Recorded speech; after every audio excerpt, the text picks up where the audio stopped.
नमस्कार। आज हम लोग देखने वाले हैं दर्शन निरूपण के अंतर्गत अर्थात पदार्थ विज्ञान के अंतर्गत सेकेंड दर्शन हम लोग पढ़ेंगे योग दर्शन। तो योग दर्शन क्या है इसके बारे में जान लेते हैं आज के लेक्चर में। जैसा कि देख रहे हैं, जैसा कि नाम है योग, योग का मीनिंग क्या होता है? योग का मीनिंग होता है तो चित्त वृत्ति निरोधश्च योग है। अर्थात चित्त मतलब मन, चित्त मतलब मन, मन की जो वृत्तियां होती हैं। तो मन, जैसा कि हम लोग जानते हैं, मन बहुत ही चंचल है।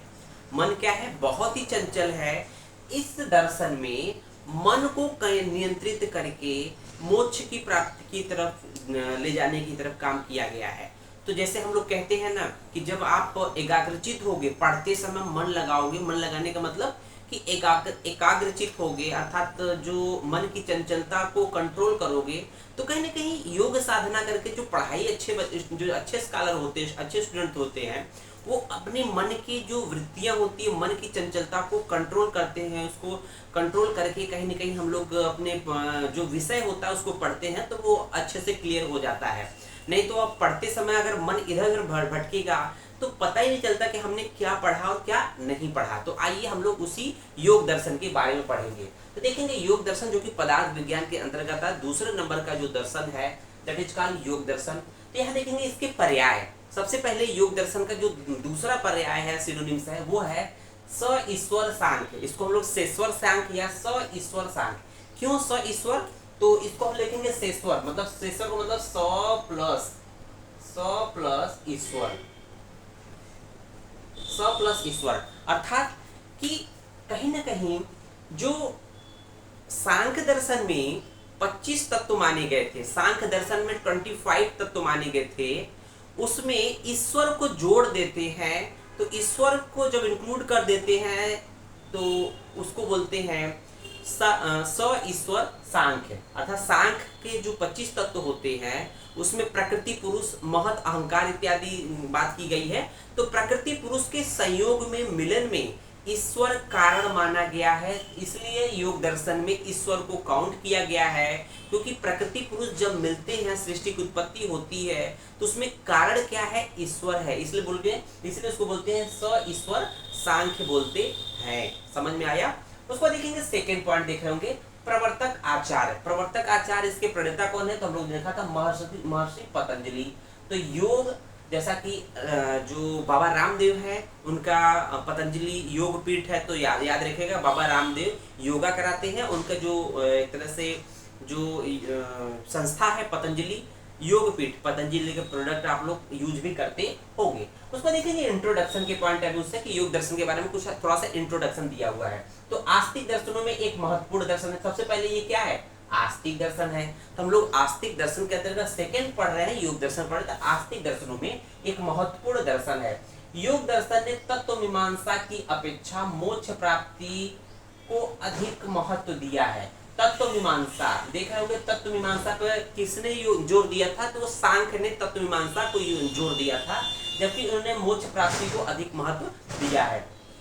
उसको देखेंगे योग दर्शन ने भी सांख्य दर्शन की तरह ही 25 तत्व माने हैं। तो जो सांख्य दर्शन में 25 तत्व माने गए हैं, वही 25 तत्व योग दर्शन में माने गए हैं। परंतु सांख्य दर्शन की अपेक्षा एक 26वां तत्व ईश्वर भी माना है, इसलिए इस दर्शन को स ईश्वर सांख्य भी कहते हैं। तो हम लोगों ने कहा ना इसका पर्याय स ईश्वर सांख्य है, क्योंकि उन 25 के अलावा 26वां जो तत्व था ईश्वर को काउंट किया है, माना है। प्रकृति पुरुष के सहयोग में ईश्वर को कारण माना गया, इसलिए इसको सेश्वर सांख्य कहते हैं। अब देखेंगे कि दूसरा पॉइंट है चित्त वृत्ति निरोध है। चित्त की वृत्ति अर्थात चित्त, मन की जो वृत्तियां होती हैं, अर्थात मन की चंचलता, एकाग्रता, मन की चंचलता को निरोध अर्थात उसको रोकने, उसको कंट्रोल करने का काम क्या कहलाता है? योग कहलाता है। तो योग दर्शन के आचार्य, उनके ग्रंथ की बात कर लेते हैं। तो योग दर्शन के प्रमुख आचार्य कौन कौन से हैं और उनके प्रमुख ग्रंथ कौन कौन से हैं? देखिए महर्षि पतंजलि जो हम लोग पढ़ रहे हैं वो योग दर्शन उन्होंने दिया है। विज्ञान भिक्षु एक थे, उनके द्वारा एक रचना थी योग सार संग्रह। विज्ञान भिक्षु एक राइटर है, उनकी रचना है योग सार संग्रह। एक है भोजराज की जो रचना है वो है भोज वृत्ति है। वाचस्पति मिश्र एक मतलब आचार्य है जिनकी रचना है तत्व वैशारदी। तो ये कुछ आपके जो है योग दर्शन के आचार्य उनके ग्रंथों का यहाँ नाम वर्गीकरण कर दिया गया है। अब देखेंगे योग दर्शन के प्रमुख सिद्धांत। तो ये सबसे ज्यादा इंपॉर्टेंट है कि जो कि योग दर्शन में कुछ इंपॉर्टेंट जो सिद्धांत है, प्रिंसिपल्स है, क्या दिए गए हैं।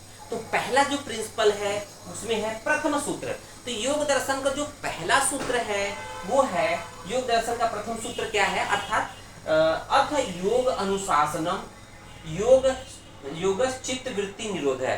तो हम लोग ये कहेंगे कि जो योग दर्शन का पहला चैप्टर शुरू होता है, पहला चैप्टर जो पहला श्लोक है उसकी शुरुआत, पहले श्लोक की शुरुआत है वही पहला श्लोक है, अथ योग अनुशासनम। अतः अर्थात यहाँ से अब योग शास्त्र का आरंभ करते हैं। तो योग अथ योग अनुशासनम और योग चित्त वृत्ति निरोध है, अर्थात चित्त की वृत्तियों को रोकना ही योग है।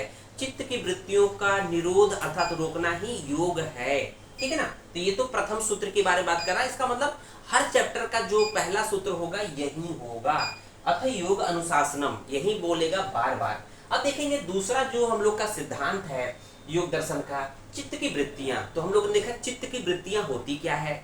चित्त की वृत्तियां जो होती है वो 5 बताई गई, याद करना है बच्चों, आपको रट लेना है। चित्त की वृत्तियां 5 होती है, आपके मल्टीपल चॉइस क्वेश्चन में पूछा जाता है।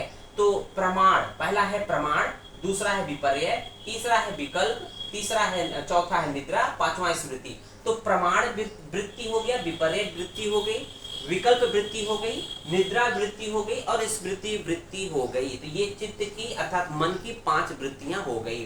अब देखेंगे जो तीसरा नंबर का सिद्धांत है योग दर्शन का वो है प्रमाण का वर्णन। तो प्रमाण का वर्णन हम लोगों ने सांख्य में देखा, तो वहां पर भी 3 प्रमाण थे, यहाँ पर योग दर्शन में भी 3 ही प्रमाण माने गए। तो पहला प्रमाण है प्रत्यक्ष, दूसरा है अनुमान, तीसरा है आगम। आगम किसका पर्याय है ये प्रश्न पूछा जाता। तो आगम जो है वो आगम आप्तोपदेश या आप्तवचन या आप्तोपदेश का प्रमाण है, ठीक है ना। इसी को हम लोग शब्द प्रमाण भी कहते हैं। तो ईश्वर की व्याख्या, चौथा पॉइंट है ईश्वर की व्याख्या। ईश्वर की व्याख्या क्यों? क्योंकि हम लोगों ने इस योग दर्शन को स ईश्वर सांख्य बोला, क्योंकि 25वां तत्व तो ईश्वर मान लिया गया है, इसलिए यहाँ पे ईश्वर की व्याख्या की गई है। तो ईश्वर क्या है यहाँ पर डिफाइन किया गया, ईश्वर व्हाट इज गॉड, या ईश्वर क्या है। तो यहाँ क्लेश कर्म विपाक आशय अपरामृष्ट पुरुष विशेषतः ईश्वर है। अर्थात मीनिंग क्या है, क्लेश के कर्म, विपाक अर्थात कर्म का फल, क्लेश के कर्म, विपाक अर्थात कर्म का फल, और आशय अर्थात कर्म फल से जुड़ी वासना से जो रहित जो पुरुष है उसे ईश्वर कहते हैं। तो ईश्वर किसे कहते हैं? उस पुरुष को ईश्वर की संज्ञा देंगे जिसमें क्लेश नहीं होगा, एक दूसरे के प्रति जलन नहीं होगा। क्लेश का मतलब दूसरे के प्रति जलन नहीं है। दूसरा विपाक नहीं होगा, विपाक मतलब कर्म का फल। ऐसा नहीं कि हम काम करते हैं तो उसके प्रति सोचे कि इसका रिजल्ट अच्छा होगा, मतलब हम ये काम ऐसा कर रहे हैं तो उसका रिजल्ट अच्छा होगा, तो ऐसा नहीं सोचना है। इस तरह का जो व्यक्ति होगा। और कर्म और आशय अर्थात आशय का मतलब कर्म फल से जुड़ी हुई जो वासना होती है उससे रही जो पुरुष होता है, व्यक्ति होता है, उसे ईश्वर की संज्ञा दी गई है। 5वां सिद्धांत देखेंगे योग दर्शन का, तो यहाँ समाधि के भेद। तो यहाँ पर समाधि के मुख्यतः 4 भेद बोले गए हैं। इसका डिटेल हम लोग आगे पढ़ेंगे। यहाँ पर हम लोग उसके भेदों का नाम देख लेते हैं। सवितर्क समाधि पहली है, दूसरा निवितर्क। पहला सवितर्क है, दूसरा निवितर्क है, तीसरा सविचार है, चौथा निर्विचार है। तो ये 4 प्रकार की समाधि की बात की गई है। अब देखेंगे अष्टांग योग। अष्टांग योग, तो योग दर्शन के अंतर्गत अष्टांग योग अर्थात योग के 8 अंगों की बात की गई है। रेफरेंस के पॉइंट ऑफ व्यू से याद कर लीजिएगा, अष्टांग योग का वर्णन योग दर्शन में आया है। तो यहाँ पर अष्टांग योग कौन कौन से हैं, अर्थात योग के 8 पार्ट कौन कौन से अंग देखिए। पहला यम, दूसरा नियम, तीसरा आसन, चौथा प्राणायाम, 5वां प्रत्याहार, 6वां ध्यान, 7वां धारणा, 8वां समाधि। तो यहाँ पर एक बात ध्यान रखने वाली बात है बच्चों, जो कि अक्सर पूछा जाता है 1 से लेकर 5 तक, 1 2 3 4 5, शुरू के 5 जो है वो बहिरंग योग कहलाते हैं। क्या कहलाते हैं? बहिरंग योग, बहिरंग योग। शुरू के 5 अर्थात 1 2 यम नियम आसन प्राणायाम प्रत्याहार तक क्या कहलाते हैं? बहिरंग योग। और अंतिम के 3 अर्थात 6 7 8 ध्यान धारणा समाधि, ये कहलाते हैं अंतर अंग योग या संयम, अंतरंग योग या संयम कहलाते हैं। आइए एक एक करके एक्सप्लेन कर लेते हैं हम लोग। तो यहां देख रहे होंगे पहला जो है इसमें यम के 5 भेद बोले गए, यम के 5 प्रकार बोले गए हैं। अहिंसा, सत्य, अस्तेय, ब्रह्मचर्य, अपरिग्रह। तो यहाँ पर यम के 5 भेद बोले गए हैं। अहिंसा अर्थात दूसरे प्राणियों पर हिंसा न करना, सत्य मतलब सत्य बोलना, अस्तेय मतलब चोरी न करना, ब्रह्मचर्य मतलब ब्रह्मचर्य का पालन करना, अपरिग्रह अर्थात आवश्यकता से अधिक धन का संचय नहीं करना। उसको देखेंगे नियम, दूसरा जो होता है अष्टांग योग में दूसरा नियम है। नियम के भी 5 भेद बोले गए हैं। तो देखें शौच, संतोष, तप, स्वाध्याय, ईश्वर प्राणिधान। तो ये 5 जो है नियम बताए गए हैं। तीसरा है आसन। अष्टांग योग में तीसरा पॉइंट क्या है? आसन है। आसन क्या है? स्थिर सुखम आसनम, वेरी वेरी इंपॉर्टेंट है।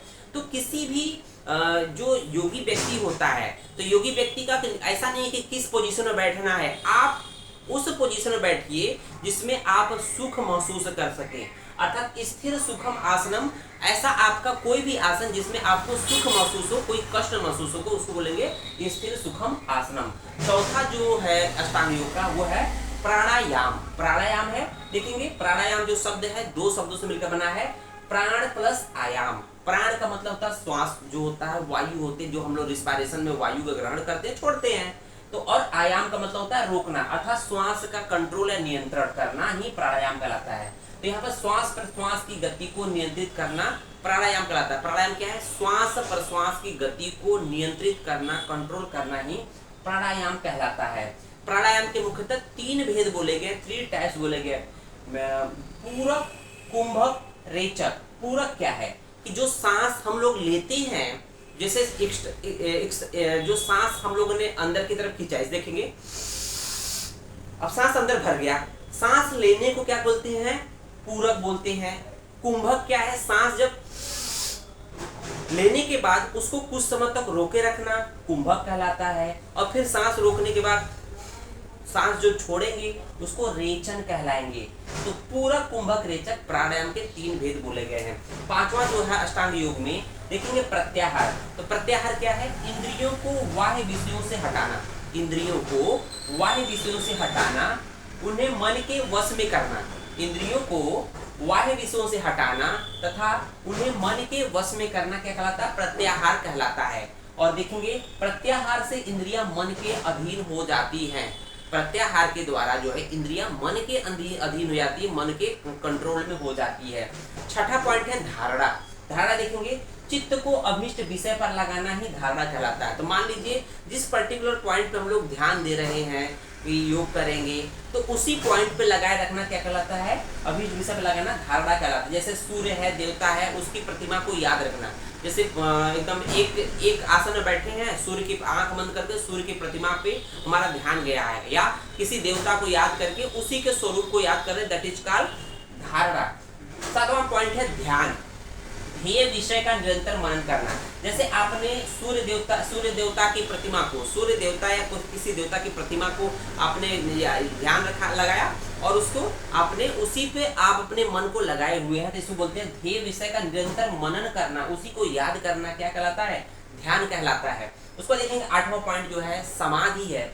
समाधि ध्यान में जो ज्ञान एक सा हुआ है उसका केवल प्रकाश हो और अपने रूप का से शून्य सा हो जाए, उसे समाधि कहते हैं। जब ध्यान करने वाला व्यक्ति, जब आसन करने वाला व्यक्ति जब इस तरह से उसमें खो जाए कि उसके अपने शरीर का स्वरूप खुद न पता चले और वो शून्य सा महसूस करे, बस जिसका ध्यान महसूस कर रहा सिर्फ उसका महसूस ही हो, मतलब एक फीलिंग हो, अपना शरीर शून्य महसूस हो, वो कंडीशन कहलाती है समाधि। तो ये कंडीशन है समाधि। इस कंडीशन में चित्त की वृत्तियों का निरोध हो जाता है। अब देखेंगे जो 7वां जो सिद्धांत है इनका योग दर्शन का, वो है अष्ट यौगिक सिद्धियां। अष्ट यौगिक सिद्धियां यहाँ पर 8 सिद्धियां बताई गई है। पहला है देखेंगे अणिमा, दूसरा है लघिमा, तीसरा है महिमा, चौथा है प्राप्ति, 5वां है प्राकाम्य, 6ठा है वशित्व, 7वां है ईशित्व और 8वां है यत्र कामा वसायित्व। तो कुछ इस तरह से हम लोगों ने जो योग दर्शन की जो गूढ़ बातें थी आपके समझ प्रस्तुत की। उम्मीद है आपको वीडियो पसंद आया होगा। वीडियो को अधिक से अधिक लाइक शेयर, अगर आप चैनल पर नए हैं तो चैनल को सब्सक्राइब जरूर करें। धन्यवाद।